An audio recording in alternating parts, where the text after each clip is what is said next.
여러분 한눈으로 한번 성경을 보십시오. 한 관점이라는 표현이죠. 이제 본격적인 토론으로 들어갑니다. 먼저 토론에 앞서서 사회자 질문이 있습니다. 지금 정석국 목사님과 이상달 목사님이 발제한 의제에 대해서 정확하게 이해를 했을 걸로 보입니다. 궁금사항은 이후에 질문을 계속 받고, 저는 사회자 입장에서 이들이 먼저 원고를 저에게 제시했기 때문에 거기에 대해서 미리 질문지를 가지고 있습니다. 오늘 발제해 주셔서 감사한데 공통질문을 하겠습니다. 여러분, 이 공통질문은 지금 제가 한번 공통질문으로 질문하겠습니다. 두 분을 성함을 이렇게 또 다시 한번 불러보겠습니다. 정석국 목사님, 이상달 목사님. 하나님 나라는 어디서 오는 걸까요? 미래입니까? 현재입니까? 먼저 답변하실 분 계시면 해 주셔도 됩니다. 이 답을 보면 안 되죠. 뒤집어 주세요. 보시라고 온 거예요. 답은 아닙니다. 오답이에요. 오답인데? 네, 오답이라고 생각하시고 말씀해 주시면 좋겠습니다. 그러면 정숙 목사님 말씀하시죠. 하나님 나라는 본래 구약에는 나타나지 않습니다. 사무엘상 7장에 보면 왕을 요구를 합니다. 왕을 요구를 할 때 하나님께서 비로소 나의 왕됨을 저들이 원치 않는다라고 말씀하시면서 출애굽기 19장에 보면 하나님께서는 이스라엘을 제사장 나라로 만드실 것을 말씀을 하셨습니다. 본래 왕국의 나라가 아니었어요. 여호와가 왕이 되시는 제사장 나라가 이스라엘입니다. 그런 차원에서 사울왕을 주셨지만 사울왕이 범죄함으로 패하고 다윗왕을 세웁니다. 다윗왕도 사울왕에 못지않게 자신이 이스라엘의 왕이라고 행세를 하게 되죠. 그럴 때 하나님께서 이 이스라엘 백성 가운데 진노를 내립니다. 진노를 내리면서 이스라엘의 왕인 다윗왕은 무엇을 보여줘야 되느냐라고 하면, 왕은 죄인들의 대표로서의 왕으로서 대제사장 기능을 하는 역할로서의 왕을 보여주게 됩니다. 그게 바로 사무엘하 24장에 나옵니다. 따라서 우리가 흔히 알고 있는 다윗 언약이라고 했을 때 시편 2편이 다윗 언약의 완성이 아니라 시편 2편이 실제로 이 땅에서는 시편 110편의 모습으로 나타난다는 겁니다. 멜기세덱의 반차를 따라 대제사장이라 일컫는다는 내용이 시편 110편 6절입니까? 거기에 나오게 되어 있어요. 그것이 본래 다윗 언약의 성취입니다. 그러나 남은 자 유대인들이 기다리는 하나님 나라는, 세례 요한이 외친 하나님 나라는 이 땅에 혈통이 중심으로 이루어지는 이 다윗 왕이죠. 하나님의 아들이 아니라, 여자의 후손이 아니라, 여자의 후손도 아브라함의 자손입니다. 그가 왕으로서 여호와가 왕이심을 드러내는 메시아 왕국을 기다렸던 겁니다. 그런데 여기에 예수님이 오심으로 말미암아 그들이 예수님을 살해합니다.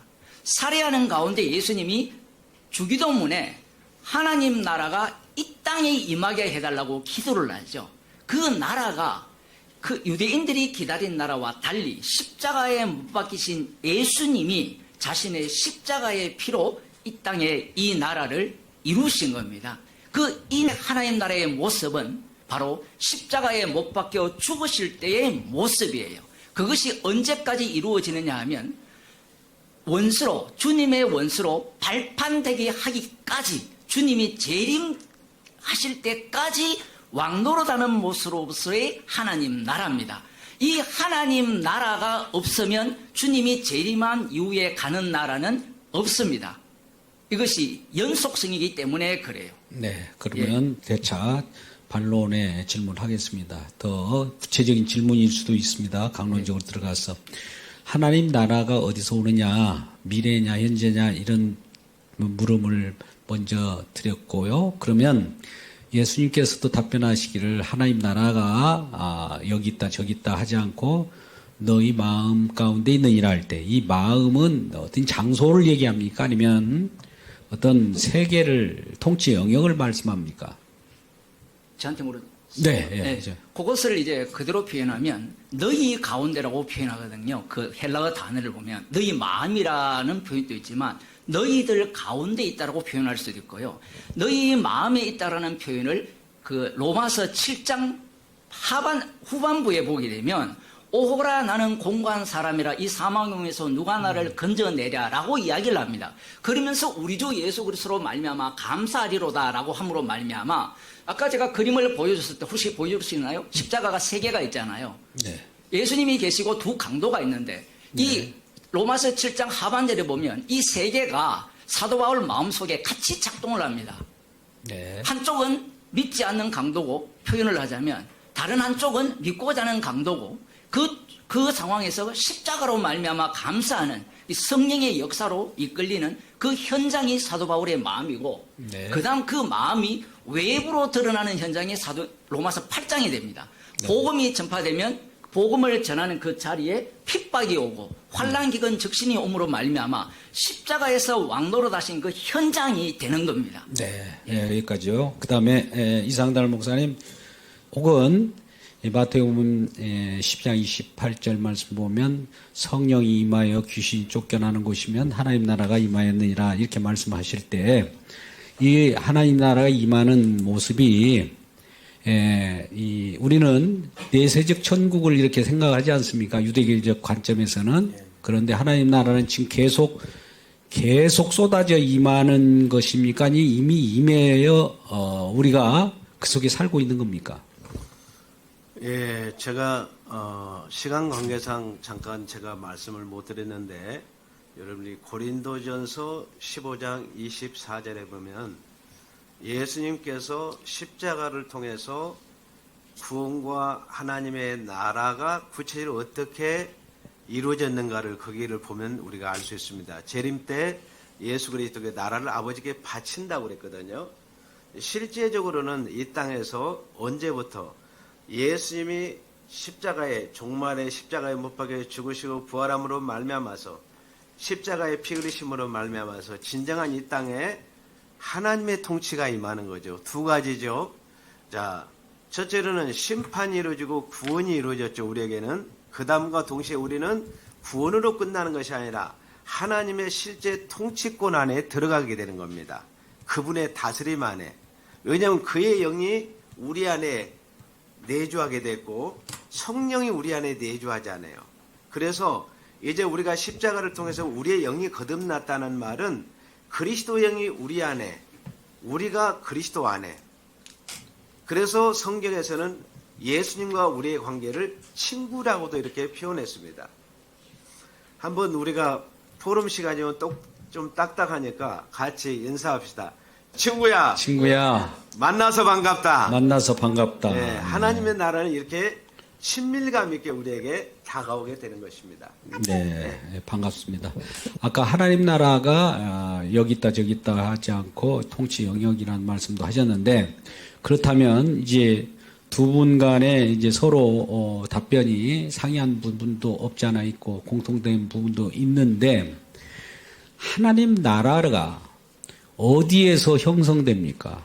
하나님 나라가 어디에서 형성된지 먼저 이상달 목사님께서 1분 정도 여유를 드릴 테니까 말씀을 해 주십시오. 예, 하나님의 나라는 이미 창세전에 예비된 나라인데 무엇을 통해서? 십자가를 통해서 이루어질 것을 이미 하나님이 계획하셨고 또 실제적으로 십자가를 통해서 이루셨습니다.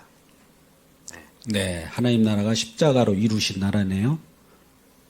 결과적으로. 네. 그러면 정석훈 목사님께 여쭙겠습니다. 하나님 나라가 어디에서 오며 뭘로 이루어졌습니까? 하나님 나라는 방금 말씀하신 그 창세 전에 예비되었다라는 말씀도 맞는 말인 것 같지만 제 입장에서는 그것이 엉터리다. 왜냐하면 창세전은 우리가 아무도 모릅니다. 그러면 창세전을 아는 시점이 언제냐면 십자가에서 다 이루신 이유가 돼요. 그러면 십자가에서 다 이루신 내용이 하나님 나라가 되기 때문에 그 내용을 갖고 창세전을 설명하게 되어 있습니다. 그런데 여기에서 중요한 것은 하나님 나라의 왕이 누구냐라는 거죠. 계시를 통해서 보게 되면 구약에 의하면 아까 사무엘 8장에 보면 여호와가 왕입니다. 여호와가 왕인 나라. 그러면서 이스라엘이 범죄한 이후에 포로로 잡혀가고 70일에 대한 약속을 받았을 때 그들이 다윗 왕이 오시기를 소망하면서 어떤 나라를 기다렸냐 하면 세례요한도 마찬가지고 제 강의 안에 있습니다만은 천국을 기다렸습니다. 그 천국은 어떤 천국이냐 하면 다윗 왕의 혈통으로 오시는 진짜 하나님의 아들이 아니라 네. 하나님의 아들로 일컬음을 받는 다윗 왕이 되어서 여호와가 진짜 통치하시는 여호와가 주의심을 드러내는 나라를 기다린 겁니다. 네, 됐습니다. 예, 그 나라가 가짜 천국이라 이 말씀을 하려고 하는 것이죠. 아니, 그 다음이 저 네, 중요한데 그 다음 단계가 뭐냐면 그들에 의해서 살해당한 분이 있죠. 네. 십자가에 못 박히신 죽으신 주님이 주의 자리로 오릅니다. 네. 십자가에 신 주님이 주의 자리에 올라서 원수가 발판되게 하기까지 왕노릇하는 이 세계가 바로 하나님 나라입니다. 네. 예, 그러면 여기서 이 나라는 하나님이 통치하시는 나라가 아니라 십자가의 피 능력이 통치하는 나라가 하나님의 예, 나라입니다. 여기까지 하겠습니다. 일단요, 지금 이제 상호 공박이 들어올 수 있는 내용들이 지금 들어와 있습니다. 예. 자, 그렇다면 하나님 나라가 이제 십자가로 시작되었다라고 이 같이 공통 분모는 잡아 있는데요. 예, 하나님 나라가 지금 임하였다고 우리가 볼 때에 하나님 나라에서도 우리 주님이 왕노릇하고 저와 여러분들도 왕노릇한다는 표현들이 많이 있어요. 제사장 즉 왕적 노릇을 하는데 이 지금 하나님 나라에 소속된 우리가 왕노릇하는 모습이 어떤 모습일까요? 예, 이상달 목사님. 예수님께서 대제사장으로서의 인류의 구속을 다 이루셨잖아요. 그래서 예수님을 영접함으로 우리가 왕 같은 제사장 노릇을 지금 우리가 신약 전 기간에 하고 있고 계시록에 나와 있는 대로 이미 믿음의 선진들은 보좌 우편에 예수님과 함께 지금 1000년 동안 왕 같은 제사장 노릇을 실제적으로 하고 있습니다. 사실 제가 아까 질문에 대한 반문을 하고 싶었는데 먼저 이 답변하고 나중에 답변하도록 하겠습니다. 예, 그 공방에 대한 답변은 예, 주도권 토론에서 하시고요. 우선 제가 이제 사회자로서 질문하는 내용에 충실하게 답변만 하면 됩니다. 그러면 서로 관점이 다르다는 것들도 비교가 될 것이고 또 공통된 관점도 선명하게 드러날 것이기 때문입니다. 자, 그렇다면 정석군 목사님, 그 지금의 우리 하나님의 왕적 통치 속에서 왕노릇을 우리도 하고 있다고 할 때 왕노릇을 하고 있는 하나님 나라 지금의 모습은 어떤 모습일까요? 예수님께서 하늘 우편에 올라서 주로서 지금 하늘 우편에 계십니다. 놀랍게도 우리의 생명도 하나님 우편에 감춰져 있다라고 말씀을 해요. 그러면 우리가 어느 자리에 있다라는 거예요? 주의 자리에 있는데 이 땅에서는 어떤 모습을 갖느냐 하면 예수님이 주로서 우편에 계시지만 실제로 이 땅에서는 왕노릇을 어떻게 하셨냐라고 하면 십자가로 하셨다라는 거예요. 그러면 성도들은 이 땅에서 어떻게 왕노릇 하느냐라고 하면 조금 전에 제가 언급했던 로마서 7장, 로마서 8장, 그리고 사도행전 7장 대표적인 제가 본문을 잡는 겁니다. 그리고 실제로 성령을 힘입어 귀신을 쫓아내는 것이라면 이미 하나님 나라가 너희에게 임하였다라고 할 때도 십자가 사건의 완료성을 갖고 예수님은 말씀을 하고 계신 거죠. 성령이라는 분은 십자가에 달려 죽으시고 주의 자리에 올라서 보내주시는 성령이 되죠. 그 성령이 임하지 않고는 죄가 용서되지 못합니다. 귀신이 쫓아나지들 못하죠. 십자가로 승리한 그 현장의 모습으로서의 왕노릇이죠. 그런데 주변에 볼 때는 아무 일도 일어나지 않았습니다. 아무 일도 일어나지 않았습니다. 네, 여기까지요. 네. 그러면 아까 성령이 임할 때에 완료성을 가지고 표현되는 것이 이제 왕노릇이라고 보면 지금 이 땅에 우리가 하나님 나라가 임하여서 그 속에 살아가는 모습이 어떤 모습이라는 질문을 해드렸는데 현재 우리가 살아가는 이 모습이 핍박과 고난과 이런 여러 우겨쌈이지 않습니까? 이러한 우겨쌈이나 핍박과 고난이 과연 왕노릇하는 모습일까요? 아니면은 더 나은 새로운 그런 통치 영역을 우리가 바라봐야 하는 걸까요? 이 부분에 이상달 목사님, 우리가 지금 왕노릇한다는 모습이 핍박받는 모습이 왕노릇입니까? 아니면 힘을 가지고 뭔가 권력을 휘두르고 번화하게 이렇게 실력 행사를 해야 되는 것이 하나님 나라 아닙니까?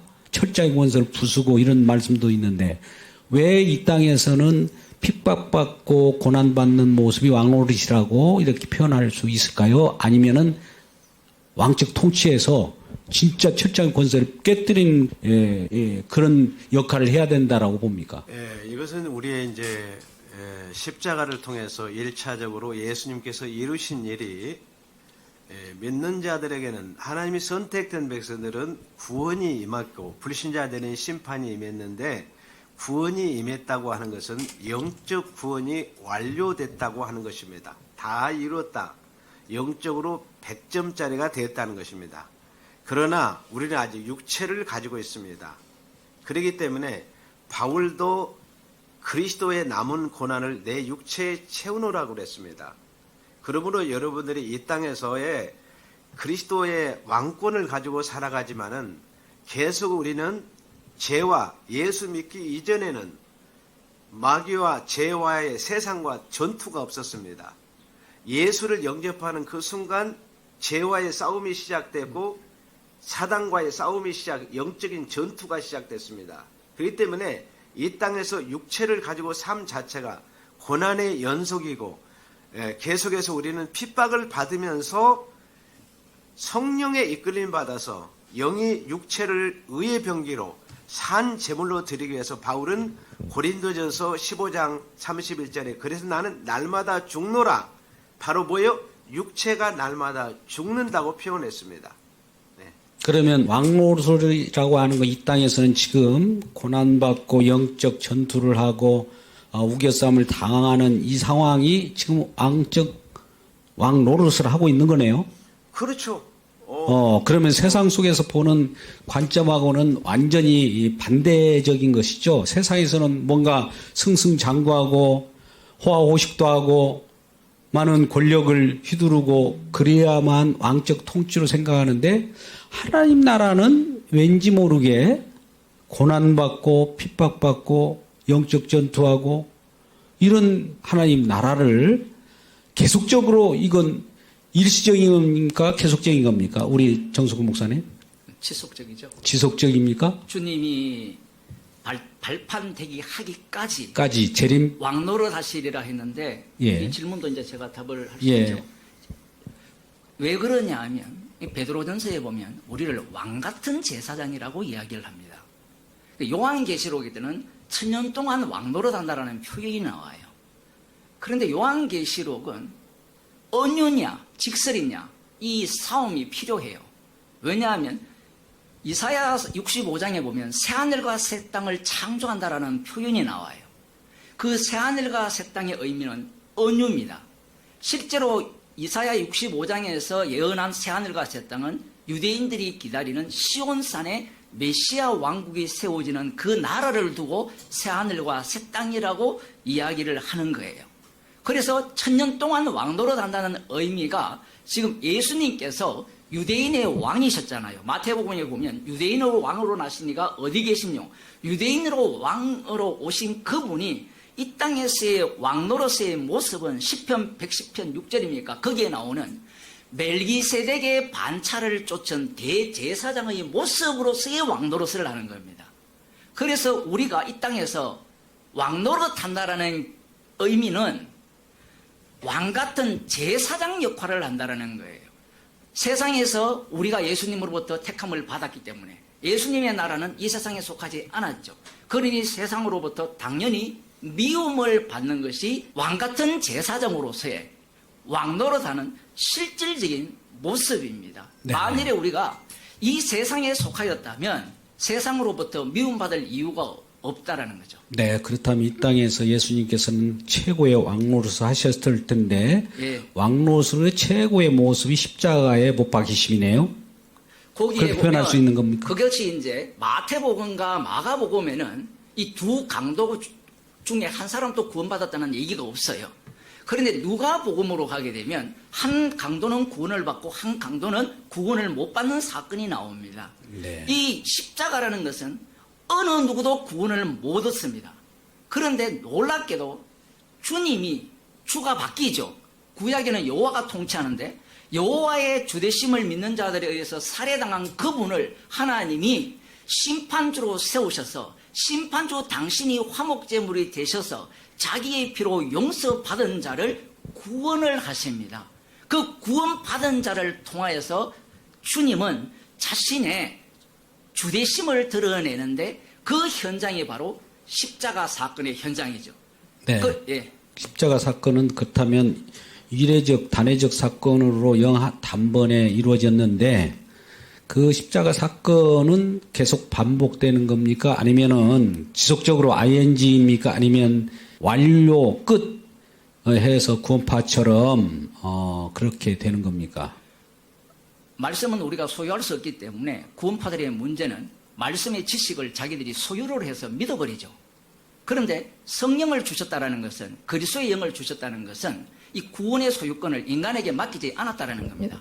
그래서 우리에게 그리스도의 영을 주셨다는 것은 조금 전에 사도행전 2장 36절에 말씀드린 바와 같이 너희가 십자가에 못 박은 이 예수를 주와 그리스도가 되게 하셨기 때문에 이 그리스도의 영이 우리 속에 들어오게 되면 십자가 사건이 반복이 됩니다. 네. 지속은 아니에요. 왜냐하면 반복. 지속이라는 것은 공백이 없다라는 거예요. 네. 공백이 없게 되면 인간은 자기가 신이 돼요. 네, 그 부분은 좀 이따가 더 예. 구체적으로 또 한번 네. 공방 토론에서 같이 공방하도록 하고요.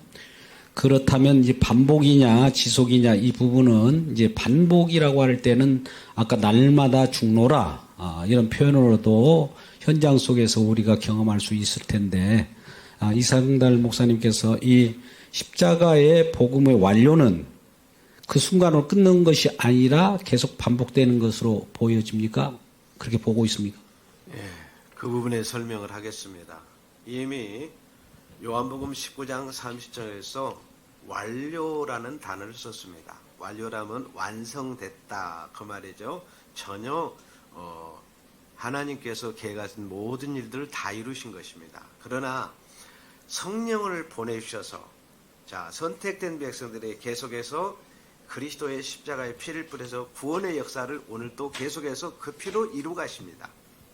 그렇기 때문에 성령을 보내셔서 예수님의 십자가의 피 흘리심의 사건을 지금도 계속해서 하나님이 진행하고 있다는 거죠. 네, 그래서 감사합니다. 보좌 그렇다면- 우편에서 예수님께서 승천하실 때 예수님께서 본체의 모습으로 승천하지 아니하시고 못자국 난 그 흔적을 아버지께 내 보이셨거든요.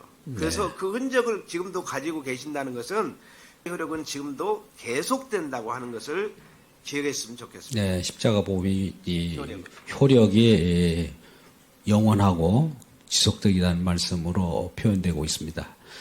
그런데 우리는 십자가는 구원받을 때만 잠깐 필요하고 그 후에는 걷어차버리고 우리가 어떻게 살 것이냐 이제 이런 쪽에 많은 사람들이 관심을 갖는단 말이죠. 이제 그게 이제 앞으로 이제 성화 문제가 걸림돌이 될 텐데 이것은 이따가 딱 문제로 삼아서 공방하기로 하겠습니다. 메모해 주시고 그 부분을 한번 따져 묻기로 하겠습니다. 그러면 지금 이제 공통 질문을 끝나서 또 개별 질문을 하겠습니다. 이상달 목사님 개별 질문하겠습니다.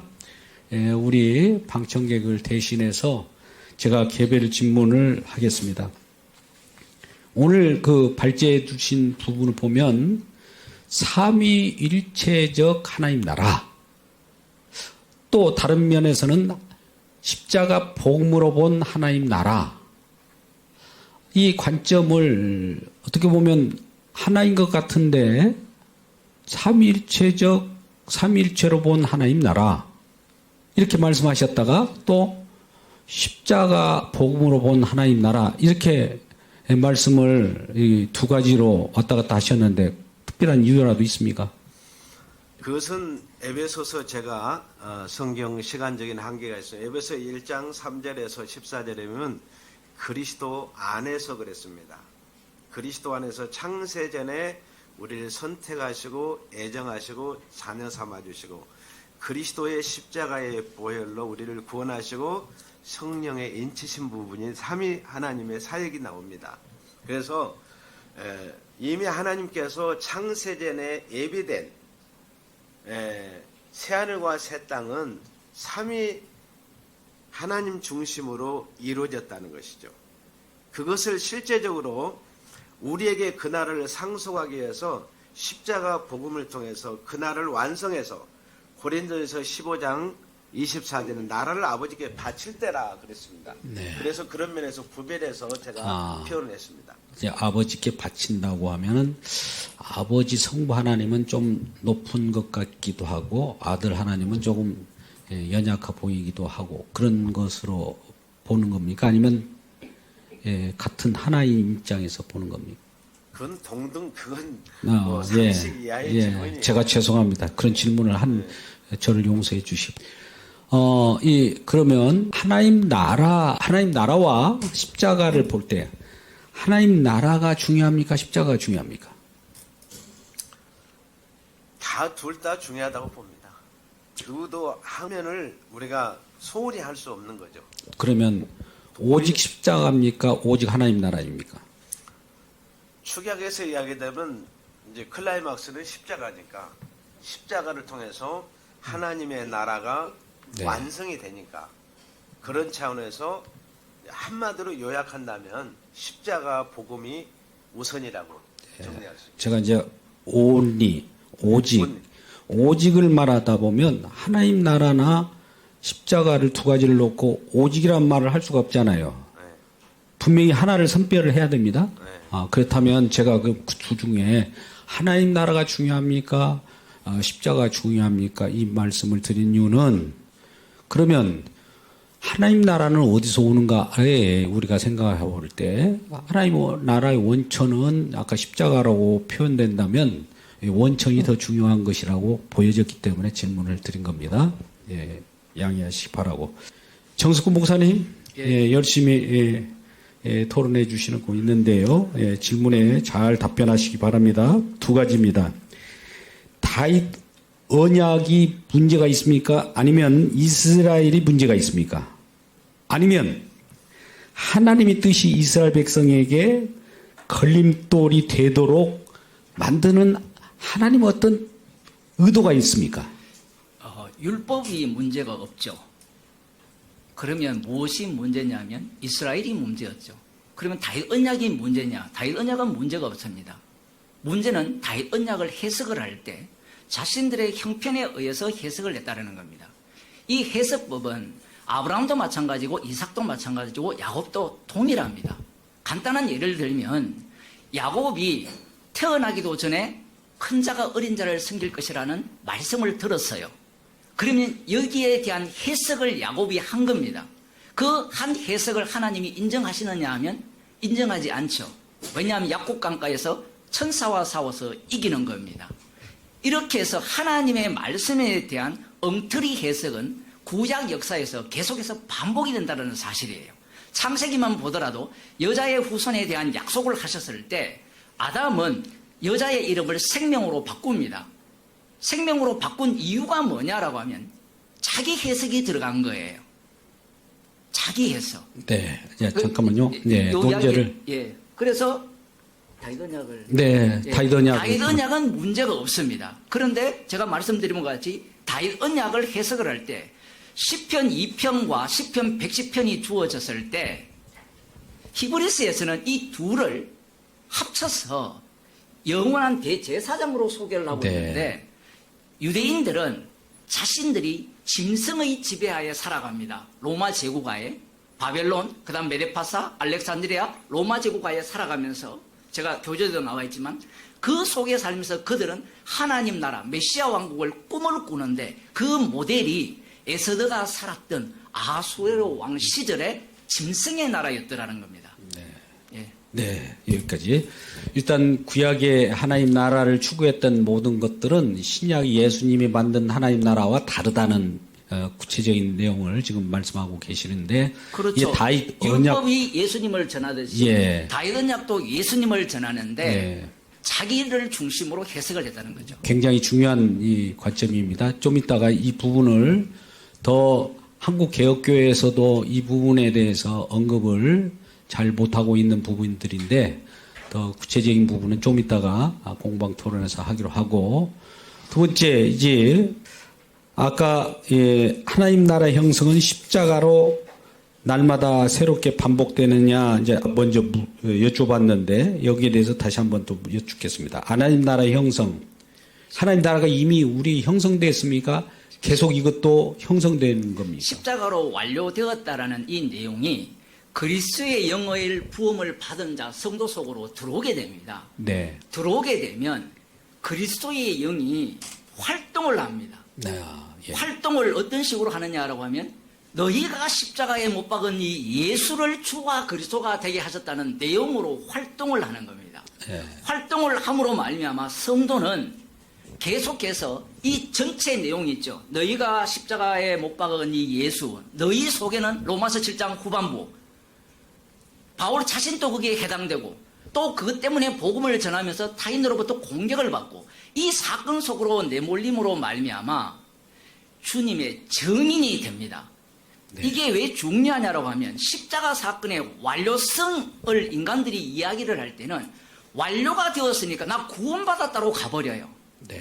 그런데 주님은 십자가의 완료성을 그리스도의 영으로 우리 속에 부어줍니다. 네. 그래서 그리스도의 영의 인도하심을 따라서 십자가 사건이 반복되는 몸, 우리 이 개인 몸, 로마서 7장 후반부, 그리고 8장에 나오는 실제 현장 속으로 주님이 인도하셔서 십자가로 하나님 나라가 완성이 되었음을 증거하게 하시는 거죠. 네.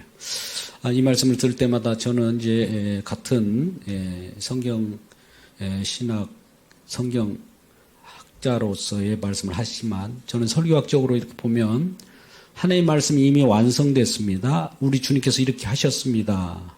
해놓고 그러므로 여러분도 이렇게 하십시오라는 이런 이제 설교를 하는 패턴을 보게 됩니다. 그렇죠?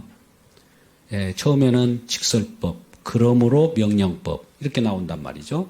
형식이 그러죠? 뭐 뒤에 있는 명령법은 우리의 율법으로 작용하게 될 텐데 그것은 결국 십자가의 현장으로 몰고 가는 것으로 이해해도 되겠습니까? 현장을 뭐요? 주님은 이렇게 완료했어요. 예. 주님의 은혜입니다. 예. 그러므로 여러분 이렇게 사십시오, 저렇게 하십시오, 기도하십시오 이런 명령을 하잖아요. 사도 바울도. 이 권면이라고 이 생각되는 이것이 율법으로 작용되는 것인데 이것이 십자가 현장으로 몰고 가는 현장입니까? 십자가 현장으로 올라가는 현장이죠. 네. 여러분 이 부분 좀 잘 생각해 보시기 바라고요. 왜냐하면 여기에서 추가를 해야 되는 왜냐? 주님이 다 이루었다라고 하면요, 인간들은 선악과를 먹었기 때문에 믿어버립니다. 네.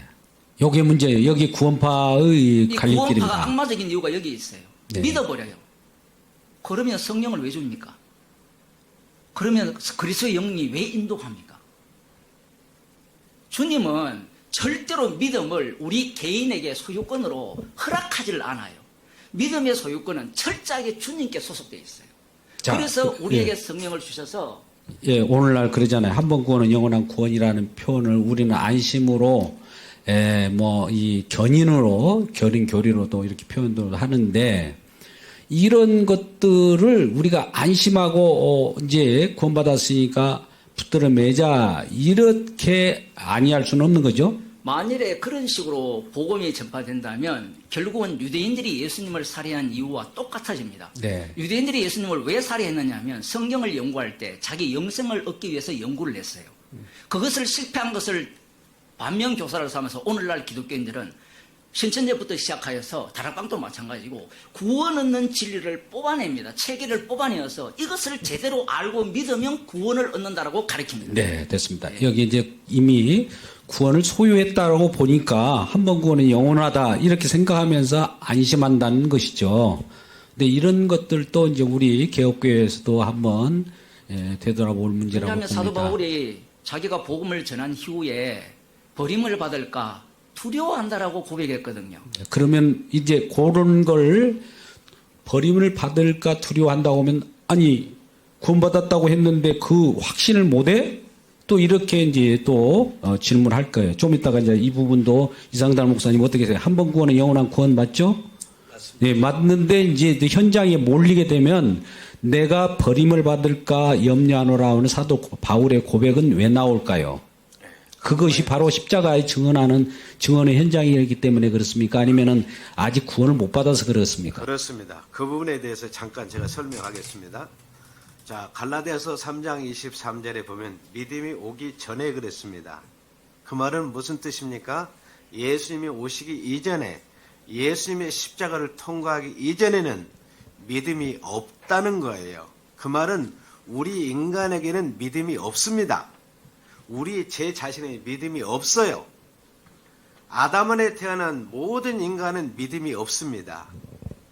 그런데 많은 사람들이 오늘날 자유주의 신학자들이 예수님도 메시아로 추앙했습니다. 땅에서 올라온 믿음 다 썩어질 것입니다. 예수님이 하늘 보좌 우편에서 가져온 믿음, 그 믿음만이 진짜 참 믿음입니다. 그 믿음은 영원한 것입니다. 십자가에서 완전히 이루신 온전한 믿음. 그래서 갈라디아서 3장 25절에 믿음이 온 이후로 그랬습니다. 예수님이 십자가로 믿음을 완성하시고 그 완료된 믿음을 우리에게 심어주신 것입니다. 그러므로 우리의 믿음이 아니라 바로 예수님이 십자가로 완료한 그 믿음을 우리가 선물로 받은 것입니다. 그래서 우리의 믿음이 아닙니다. 우리는 누구의 믿음을 씁니까? 예수님의 믿음을 쓰는 겁니다. 우리가 어떻게 우리 순종 없습니다. 예수님이 십자가를 순종한 그 순종을 우리는 쓰는 거예요. 그 쓰는 일을 누가 하냐? 성령께서 믿음을 일으켜 주시고 성령께서 우리를 순종하도록 이끄십니다. 우리에게는 지혜가 없습니다. 그래서 매일매일 사도 바울이 나는 십자가에 매일매일 나는 죽노라는 말이 바로 거기서 나온 말입니다. 네, 감사합니다. 지금 구원은 이미 완료형인데 우리가 또 완료된 것을 또 확인하는 현장으로 몰고 간다라고 표현하면서 그 확인하는 현장이 내가 군에서 떨어질까 염려하노라라고 하는 현장에 내몰리게 될 때 얼마나 구원이 우리에게 감사한가를 강조하는 역할도 한다라고 이렇게 보여집니다. 우리는 십자가의 증인이지 우리가 구원받았다는 것을 우리 구원받았음을 증언하는 증언자가 아니잖아요. 우리 사도행전 1장 8절 말씀 보면 성령이 임하면 너희가 권능을 받고 예루살렘과 온 유다와 사마리아 땅까지 이르러 내 증인이 되리라라는 약속이지 되어라라는 명령도 아닙니다. 명령으로 해도 상관없지만 되리라라고 할 때 예수 그리스도의 증인되라고 그랬지 너희들 구원받은 것을 증언하라고 이렇게 표현하지는 않았습니다. 그렇죠? 이 부분에 있어서 왜 구원파와 갈리는 부분인가? 그리고 왜 우리는 이 구원을 받았으니까 바르게 살자. 또 도덕적으로 윤리적으로 살자. 이 윤리론으로 또 빠져버리니까 이게 좀 문제가 되는 거예요. 그래서 지금 십자가 현장으로 몰려간다는 거예요. 십자가를 증언해야 되니까. 이 부분을 지금 공방 가운데 정석훈 목사님 제기하고 있는 문제입니다. 여기에서 조금 이제 보충을 하자면 십자가에서 예수님이 다 이루었다 했을 때 십자가 사건이 어떻게 일어났는가를 우리가 살펴봐야 돼요.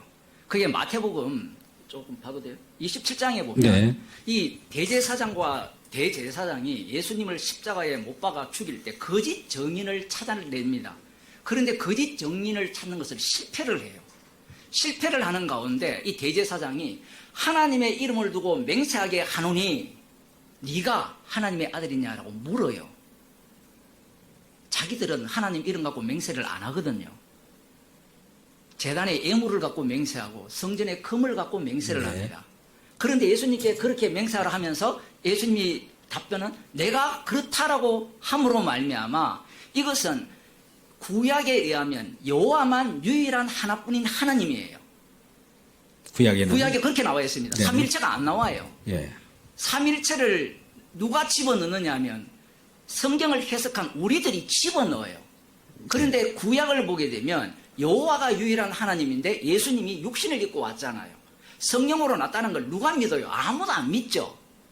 하나님이 성령으로 잉태되어서 몸을 입고 온다는 것은 유대인들의 생각으로는 불가능합니다.